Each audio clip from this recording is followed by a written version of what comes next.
Hi guys, so a lady called Terry called into the Andrew Pierce show on LBC, and this caller has to be one of the most confused Brexiteers of all time. She started talking about one thing and then jumped on to the next. She suggested that the people who booed Boris Johnson and his wife Carrie were Remainers because London flipped to Labour in the recent elections. She also believes that the Tories that are planning to bring down Boris Johnson are part of a Remainer plot against Brexit. Have a listen to this insanity. Terry's calling from Camborne in Cornwall. Terry, was it the right time, the right place or not? No, it wasn't. I thought it was absolutely disgraceful. Yesterday wasn't actually about politics per se. It is about the Queen and celebrating the Queen's reign. And all I would say is that London is now officially, properly, especially with voting Labour, that they are now the Remain party. Labour are the Remain party. Remain in what? There are no Remainers anymore because the UK has already left. So Remain in what? Maybe what she's referring to is rejoining the EU. But then the Labour Party's position is to make Brexit work, not undo Brexit, not rejoin the European Union. Even Keir Starmer himself said we're not talking about rejoining the EU.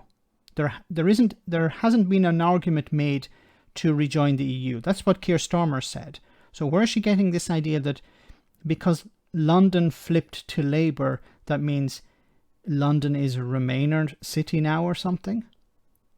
But my point would be is that if we, so everybody's saying that Boris Johnson, confidence vote, get rid of him. Who does that benefit more, Andrew? Does it benefit the EU or does it benefit Putin? What? Removing Boris Johnson benefits the EU in some way? So the EU are waiting for Boris Johnson to go and then they can do something? Or Putin...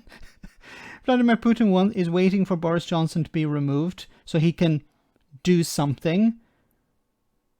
What goes through these people's minds? Obviously, this is somebody who probably gets most of their information from either Facebook or the Daily Express. But, oh my God. Well, I don't know how it would affect the EU in any shape or form. So the EU, we're now in the midst of just talking about the protocol. In North. Okay, maybe what I'm thinking is she's saying that, well, now if Boris Johnson is removed, that will help the EU implement the protocol.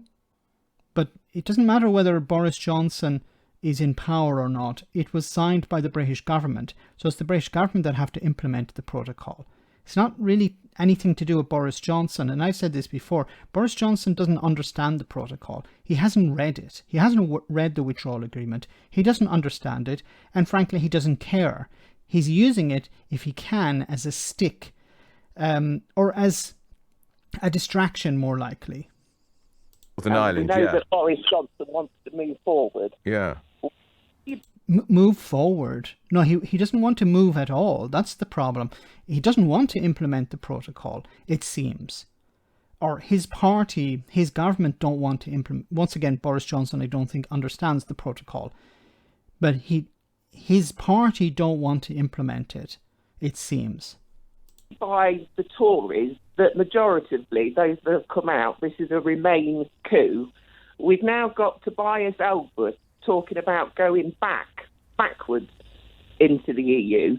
No, Tobias Ellsworth did not say anything about rejoining the EU.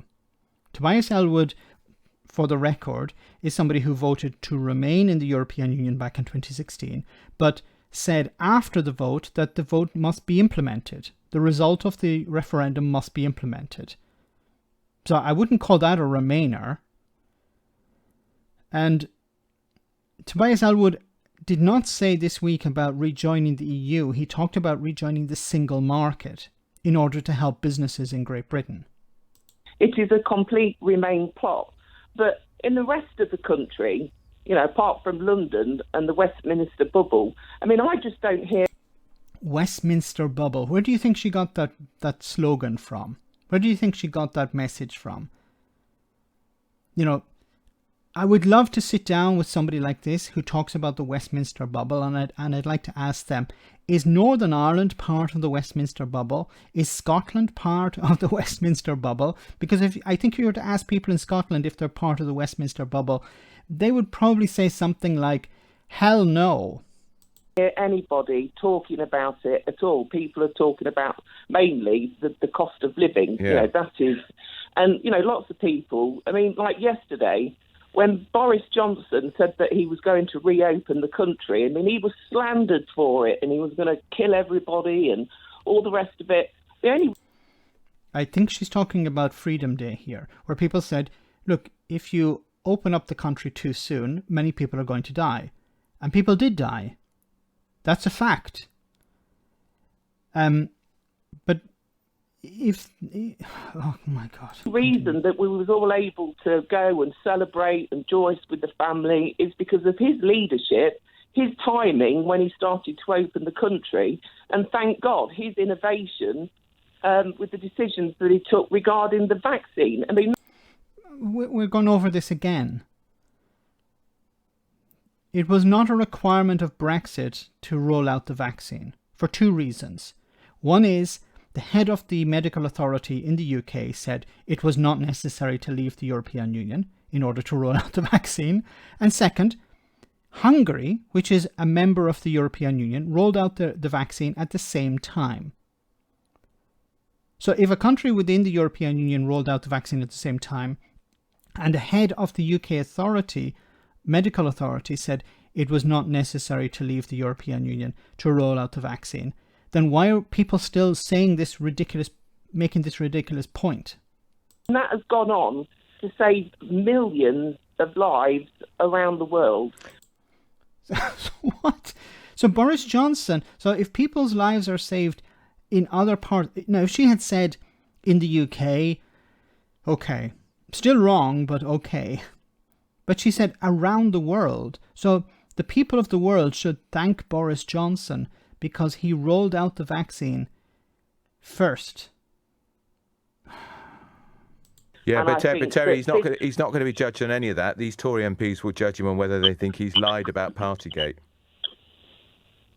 But this whole Partygate, Andrew, it was out in the newspapers back in 2020. And there's nothing that's come out in the Sue Gray report that nobody already knew.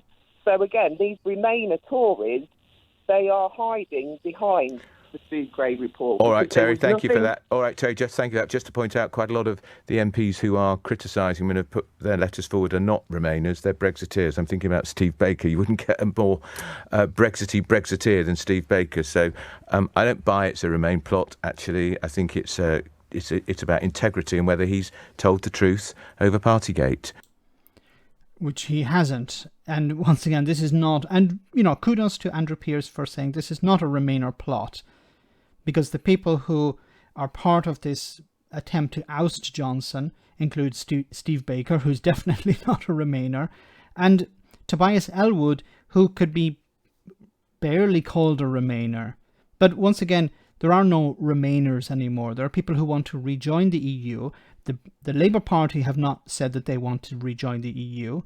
And Tobias Ellwood has, as far as I know, not said anything about rejoining the EU. All he's talked about is rejoining the single market. But, if you read the Express or you get your information from Facebook, this is what you do to yourself. Let me know in the comment section, guys, what you think. As always, your comments are greatly appreciated. Thanks a lot.